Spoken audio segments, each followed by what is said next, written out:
Итоги развития экономики, промышленности, успехи торговли по традиции подводили в середине февраля.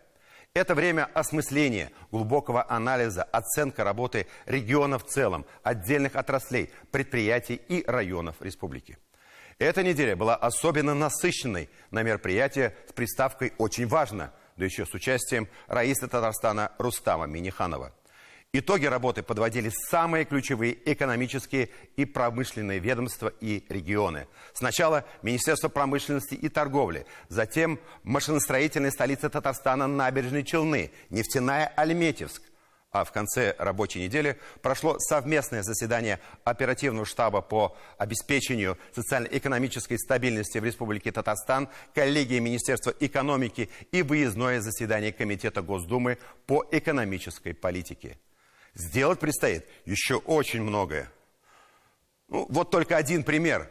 Уровень роботизации в мире. На первом месте с показателем более 1000 роботов на 10 тысяч сотрудников Южная Корея.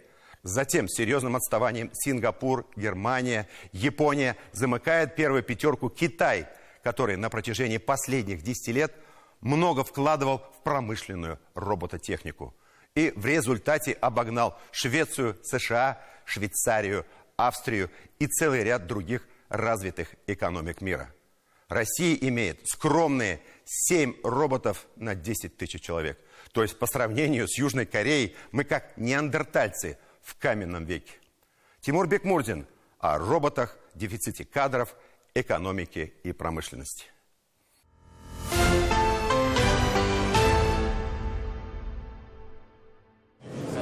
Наши машиностроители, компания. Традиция довольно полезная. Небольшая выставка достижений промышленности, малого бизнеса и вузов Татарстана. Даже если масштабы холла культурно-досугового комплекса имени Ленина в Казани не позволяют сделать грандиозные смотрины, интересные разработки здесь точно были. Эта челнинская компания представила новый криогенный топливный бак для газомоторной техники. В ноябре 2023 года мы запустили производство. Оно позволит увеличить потребление газомоторного топлива в целом по республике и стране.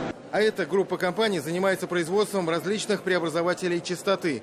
Устройство востребованное и применяется на объектах гражданской инфраструктуры, в частности, их устанавливают на насосы. И было время, когда преобразователи массово закупали на Западе.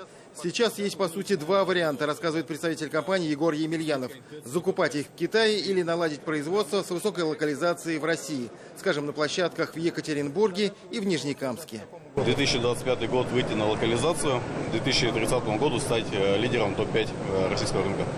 И такие амбициозные планы и задачи почти у всех. Времени на раскачку практически не осталось. Нужны прорывные идеи и проекты по всем направлениям. Локомотивами преобразований в Татарстане выступает машиностроение и нефтехимия. Однако, чтобы закрепить положительные тенденции, нужны не только отечественные КАМАЗы, пластики, каучуки и полиэтилен.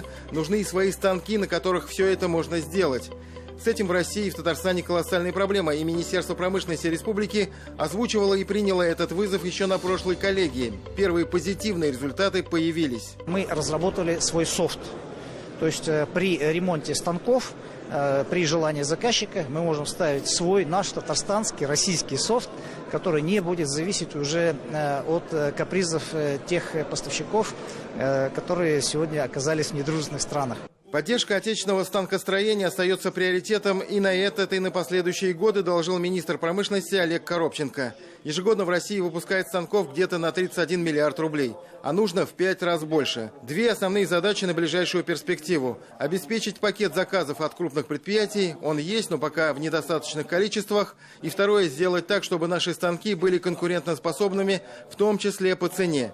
Для этого Олег Коробченко обратился напрямую к Рустаму Минниханову. Уважаемый Рустам Нургалевич, на начальном этапе наши станки дороже ввозимых, и нужна, конечно, поддержка. Необходимо помочь предприятиям компенсировать ценовую разницу, чтобы они покупали именно наше татарстанское оборудование. Хороший опыт есть у белорусов. Они в этом году, в 2023-м, произвели 600 станков, и все 600 станков закупили их машиностроители. Еще одна насущная проблема – дефицит кадров на производстве. Текущая потребность промышленности, отчитался Олег Коробченко, более 11 тысяч рабочих, инженеров и технологов. А на ближайшие 7 лет требуется подготовить 166 тысяч человек. Проблема в том, что количество трудоспособного населения снижается, при этом более половины работает в непроизводственной сфере, рассказал министр. И тут каких-то быстрых и чудодейственных способов нет. Нужна кропотливая и долгосрочная работа, в том числе по борьбе с серым рынком, по профориентации среди молодежи, привлечению нужных специалистов из других регионов и даже других стран. Такой опыт имеется у нескольких крупных предприятий республики, на том же КамАЗе и Алабуге. И еще один относительно новый тезис. Для решения пресловутого кадрового вопроса нужно активно повышать производительность и заниматься роботизацией. На первый взгляд звучит несколько парадоксально. Если нужны рабочие технологии, зачем сейчас их менять на роботов? Что это даст? Специалисты поясняют, во-первых, это позволяет сразу снять людей с опасных участков производства. Это раз. Повысить производительность труда. Это два. Наконец, роботы освобождают нас от рутинной монотонной работы. Это больше простора для творчества, а значит, позволяет тех же рабочих, нет, не уволить, а направить на более перспективные и интересные участки. Роботы еще и мотивируют людей к карьерному росту, говорит Игорь Симаков, директор по развитию компании «Эйдос Робототехника».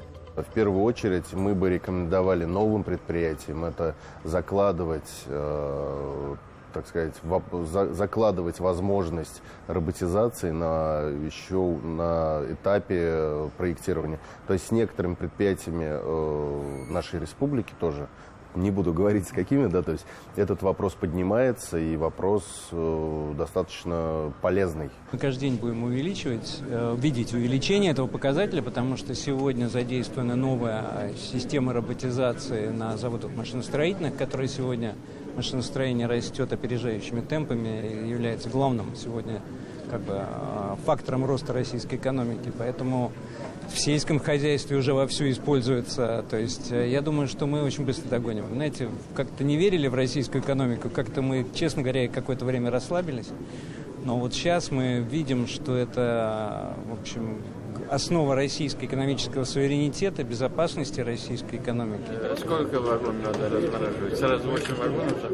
И относительно небольшие, но наукоемкие компании, и крупнейшие корпорации, в которых работает тысячи работников, решают сейчас в Татарстане в принципе похожие задачи. Как уйти от импортной зависимости, укрепить технологический суверенитет. К флагманскому проекту Нижнекамск-нефтехима по строительству комплекса ИП-600 сейчас прикованы взоры и чиновников, и специалистов. Ведь он позволит не только самому предприятию выйти на новый уровень по объемам и номенклатуре продукции, но и в перспективе даст мощнейший импульс за развитие малого и среднего бизнеса в малотоннажной химии, для чего запланирован совместно с Алабугой проект технопарка «Северные ворота». Как идет строительство мегапроекта ИП-600, генеральный директор Нижнекамск-нефтехима Марат Фаляхов доложил на коллегии Министерства экономики Татарстана и в эксклюзивном интервью нашей программе.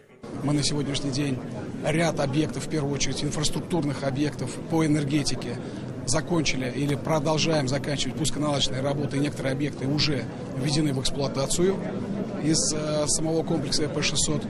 В целом по проекту на сегодняшний день уже мы организовываем пусконаладочные работы по всему комплексу, то есть это параллельно идет отдельные секции, заканчиваются строительно-монтажные работы, отдельные секции уже идут пусконаладочные работы. Плановый наш срок не смещается, мы в конце этого года, в 4 квартале, планируем получить первые тонны этилена, пропилена. Татарстан развивается поступательно и динамично, и этот тренд желательно сохранить на перспективу. Координация работы всех предприятий, ведомств и бизнеса за Министерством экономики, которые пока успешно с этой задачей справляются, отметил Рустам Миниханов. Очень плотно работаем, Медхат Рафаевич, спасибо вашей команде.